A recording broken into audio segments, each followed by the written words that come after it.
Hello friends, once again I welcome all of you in my channel. I just started one psychology series for you, and today is the second video in that particular series, and today's topic is memory. It's a very interesting thing that how memory used to create in our brain and what are the types of memories are there in our brain and how few memories used to just delete and few memories remain for lifelong.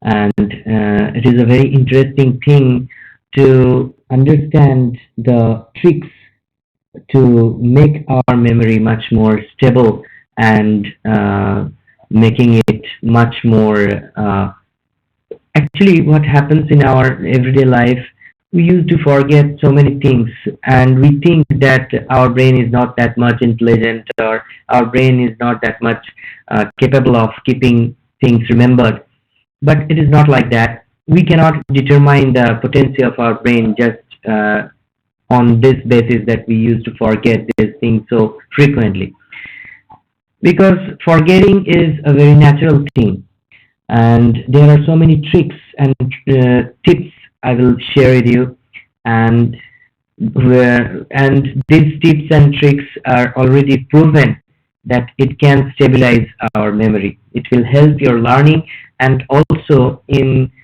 the syllabus of nursing, there is a psychology subject which will make you much more eligible to write the answers also if you understand this particular video.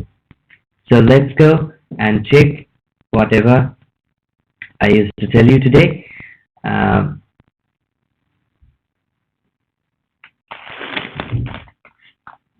just like every video, I used to start with the definition of the subject. Just like that, I'm just making in this video also. So, what is the definition we have to understand? That is, define memory. Memory is a process to remember the information by our nervous system. So, in a short and sweet definition, what it will be, that is encoding, storage, and retrieval process of our nervous system is called memory. So, what have I said? Encoding,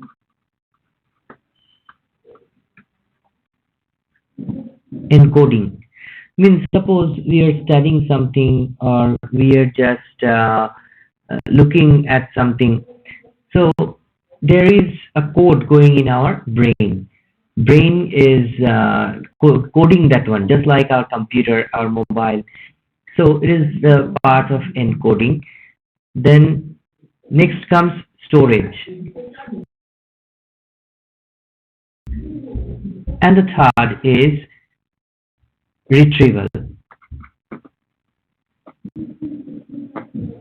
Okay, so the process of our nervous system by which we use to encode, store, and retrieve what informations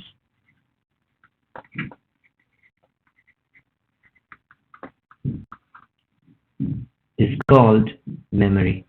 The process by which we use to encode, store, and retrieve information is called memory. So definition is okay. Now we are going to the next phase, that is the types of memory. Generally, there is very much argument in between the scientists, neuroscientists. Mainly, three types of memories are there according to most of the scientists. That is immediate memory, short-term memory, and long-term memory. Okay. Now, how this happens and what are those things? Going into that particular thing, I will just discuss a little bit about the synaptic transmission, which comes in my videos, in many videos. Previously, I already have told in my previous videos. Right now, I'll just discuss the nervous transmission or synaptic transmission once again because it is very much required in my further discussions. So friends, this is a picture of a synapse, and we can easily describe the nervous transmission, neuronal transmission here in this from this picture. You can see here that here calcium ion is there, which is going from the extracellular part to inside to the intercellular part of the action end. This is a presynaptic nerve ending. What is this? This is a presynaptic nerve ending. Okay, and this is postsynaptic nerve ending. Okay, now the action potential already have generated by some stimulus in the presynaptic nerve and that reached in the terminal portion, and that time calcium ions are entering inside the end knobs of the presynaptic nerve, and it is attaching with the vesicles. These are the vesicles. What are these? These are the vesicles filled with neurotransmitters, and those vesicles are coming to the terminal neurolemma, and it is ruptured at that particular site, which is called our beloved site, which is called synapse. And in this synapse, the neurotransmitters are here free, okay, and they are going to attach in the postsynaptic nerve ending receptors. Okay, here receptors are there for the particular neurotransmitters, whatever is ruptured here, and after just attaching in this particular receptor, the action potential in the next nerve used to generate here. Now, what happens when? Suppose something we just learned right now. Okay, so what happens?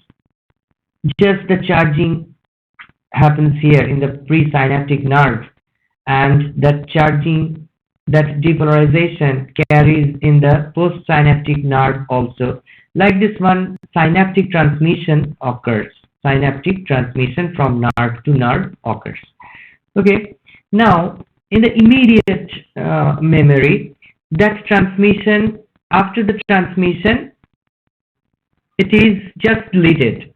Means it is not like that we have just one particular nerve cell for one particular memory. Rather, it is a pathway.